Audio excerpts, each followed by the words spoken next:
Well, the Eagles coming off a huge win at Green Bay, but it wasn't thanks to the offense. A.J. Brown not happy with that 10-point output while playing Madden a few days ago, had this message for his fantasy owners. I promise you, you might get 200, and I ain't even trolling. Hey, if you got me on fantasy, man, get rid of me. You'd be stupid to do that, but Jamey, guys, is he a start of the week in any capacity? He is not, but you're still going to start him. Hopefully we get a little squeaky wheel narrative going. It's a good matchup against the Lions, and, you know, as Nick Sirianni said, he's still getting his opportunities. He just is going to have to take advantage of them to help us. And this is a good matchup because of how the Lions play defense and hopefully how A.J. Brown will operate. But let's talk about the start of the week, and that's Justin Herbert. And he's got a great matchup on the table, taking on the Jacksonville Jaguars. They're number 3 in terms of most fantasy points allowed to opposing quarterbacks. I don't think Herbert will have to worry about the pass rush because the Jaguars really don't have any. And what we've seen from Jacksonville, 6 quarterbacks in a row with at least 21.7 fantasy points allowed, 3 in a row over 31 fantasy points. Herbert has been very good.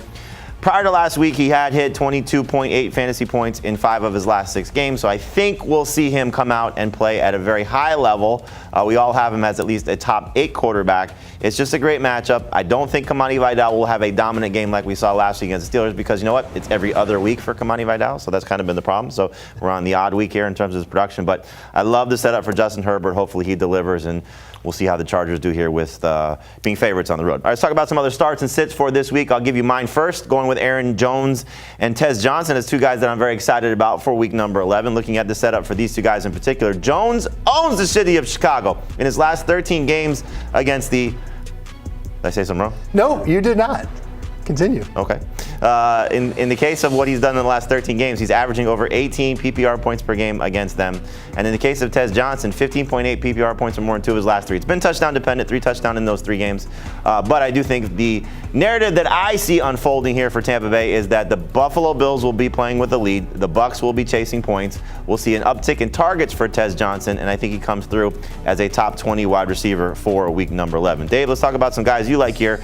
And you like one guy in particular that I'm curious about, in Troy Franklin. Is this a better than Cortland Sutton situation, or is this like both? He's the number 1 wide receiver for the Denver Broncos now. I'm convinced of it. He's seen more targets, not only on the season, but certainly in the last few weeks than Cortland Sutton. 4 touchdowns in his last 4 games. Cortland Sutton has 4 on the season. This guy is doing more. He's more explosive than Sutton. And I think he's going to continue to get targets in a game where the Broncos need to throw the football. A, J.K. Dobbins isn't playing. And B, I like R.J. Harvey, but I don't like him any more than a low-end number 2 type of fantasy running back. So I would start him, but I'm starting him over guys like Kenneth Walker, David Montgomery, Titans running backs, Jordan Mason, you know, the guys that have been really disappointing. I'll take the chance on R.J. Harvey, but Troy Franklin's been outstanding for fantasy managers, and I think he's going to continue to get chances even against Kansas City. I also like Aaron Rodgers. Old guy, but he's taken on Cincinnati. We know the track record of quarterbacks against the Bengals this year. It is bountiful, and I think Aaron Rodgers takes advantage. I do feel like it could be a little bit more of a Jaylen Warren type game. I've got Warren as a top 10 running back. Everybody's starting him, but I think Aaron Rodgers, kind of a top 12-ish type of quarterback.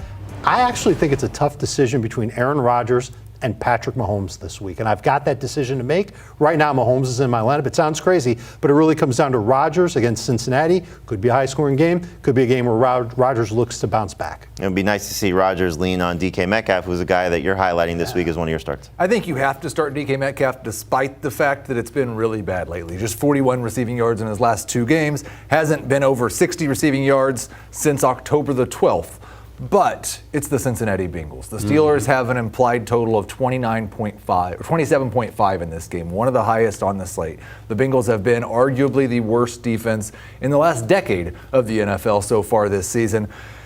Generally, when the Steelers score touchdowns, it's Aaron Rodgers passing touchdowns. I think one of those will go to DK Metcalf in this game. Hopefully he can get you 70 yards as well. I'm also starting Dalton Schultz. And if you just looked at Dalton Schultz's game log, see this really strange thing. 4 of his last 5 games, he has at least 11 PPR points. The only week he didn't was the week we told everybody to start him. Right. He's going. I just believe his connection with, it looks like Davis Mills is going to start. He has a great connection with Davis Mills. He has 19 targets over his last 2 games. He is a top 7 tight end for me this week. It's exciting to see what's happening there, and Davis Mills leaning on him quite a bit last week. And so Nico Collins is the 1, and basically Dalton Schultz has become the 1A. So it's been fun for fantasy managers to benefit with Dalton Schultz. All right, let's go from the positive to negative and talk about some players that we're looking to avoid in week number 11. I'll go first with this one here, and I'm nervous about a couple of Seahawks here. You got Sam Darnold and Ken Walker both taking on a very good Rams defense.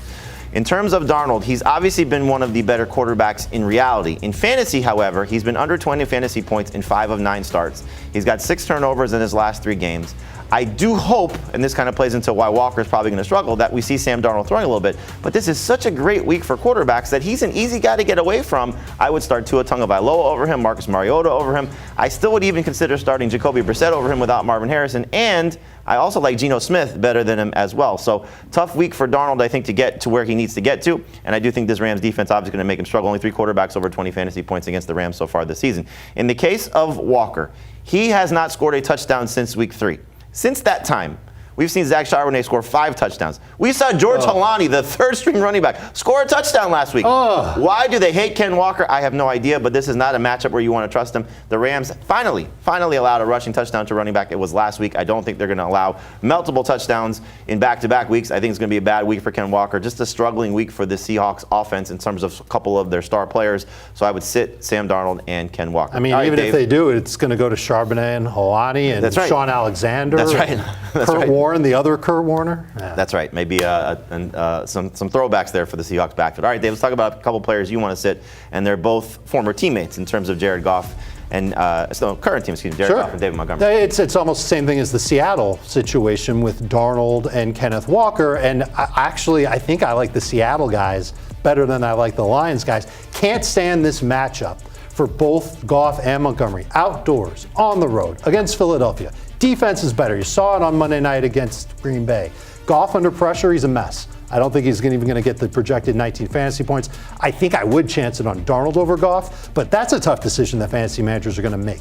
David Montgomery, definitely a problem here with the matchup, and Jahmyr Gibbs having a huge workload. Montgomery's got to score. I'm going to bet against that happening. I think 9.4 projected points. I'd be surprised if he had like 7.4 in this game against Philadelphia. Tough sledding for him in Week 11. All right, Heath, you and I are going to fight a little bit about some of your sits here. So you're a little bit concerned about Baker Mayfield. You want to sit Tez Johnson, who I said to start, and a couple other names here on this list that you're worried about. Yeah, I'm very worried about the Tampa Bay passing game. The last time the Bills allowed a quarterback to score 20 fantasy points was Week 1. And quarterbacks aren't getting close. That was Lamar. No quarterback scored more than 16 fantasy points against them since then. Only one quarterback all year has thrown for more than 250 yards. They've given up 3 passing touchdowns in their last 5 games. This pass defense has just not allowed much at all. And Baker Mayfield is not the same guy without Mike Evans or Chris Godwin. The first 6 weeks of the season, Baker Mayfield was averaging 7.9 yards per pass attempt. Okay. The last 3 weeks, 5.6. Yes, he threw 3 touchdown passes last week. He threw 43 passes. I think early in the game, at least, Tampa Bay is going to run because that's how you beat this Buffalo defense. So I'm not sure it's a huge volume game for Baker, and no quarterback's been good against the Bills since Lamar. It is very true that no quarterback has been good since Lamar. They faced 2 good quarterbacks since Lamar. One was Drake May, who played very well, just didn't have a big fantasy game. The other was Patrick Mahomes. This is the list of quarterbacks that they faced, just to give a little bit of context to it. It's Justin Fields, Tua Tagovailoa twice, Spencer Rattler, Michael Penix, and Andy Dalton. So their numbers are obviously going to be a little bit inflated against a lot of that crappy situation that they're playing here. And the thing that I like about Baker, which is why I think he should be a starter this week, is this is what he's done in tough matchups. Atlanta, which we know has been better more earlier in the season than later, 28.6 points. At Houston, toughest place to play, 23.9 points. Philadelphia, 22.9 points. At Seattle, 30.7 points. And last week, without his guys, like you mentioned, threw 43 times. I think they're going to be throwing a lot in this game. So I still like Baker Mayfield as a top 12 quarterback. I can understand the matchup being difficult, why he wants to sit him. Break the tie. How high do you have him? I have him 12th. Okay, so you like him even more than I do. I just can't help myself with him because I agree. He's a gamer. Right. And when he's out there, he's going to throw a lot. I will take the chance on him. But yes, this is obviously a tough situation for him. Those stats you laid out do make me nervous about Baker Mayfield, but I just can't help myself, man. He's been playing so well, even in this tough matchup. Even with the receivers that he's missing, he still has Emeka Buka, still has Tez Johnson. I like him as a flex, not a top 24 guy. I like Cade Otton and tight ends have not had a great track record against Buffalo. Terrible. That's a position they haven't been tested against. They've only seen like Travis Kelce, a couple of other guys. I think Cade Otton gets a ton of targets. I think he helps Baker Mayfield have a decent game, not a top 5 type game. All right, so we'll see how things go for Baker Mayfield. Things go for your fantasy rosters in Week 11. Check out our Fantasy Football Today podcast. Wherever podcasts are found, we're helping you dominate your fantasy leagues. We got the NFC home games, the preview for that coming up on Friday, as well as our mailbag. And then Sunday morning, check us out at 11 a.m. Oh, seriously, we got an international game, 8:30 a.m. Eastern to get your lineup set to make sure you're winning the Fantasy Football Today podcast, wherever podcasts are found.